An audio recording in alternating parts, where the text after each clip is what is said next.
к этому ветеринару, вышли минут, ну, на 30 раньше, гуляли.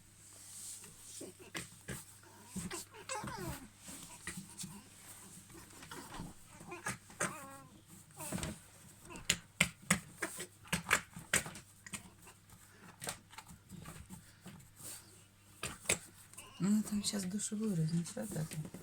Да ничего.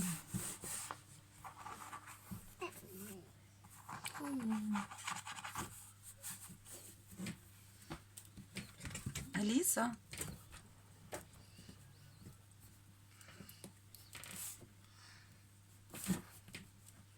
Забилась она в самый дальний угол.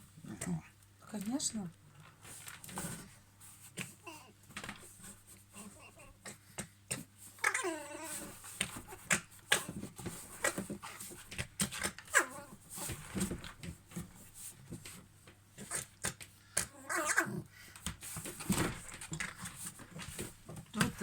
Вот тоже звуки лисы.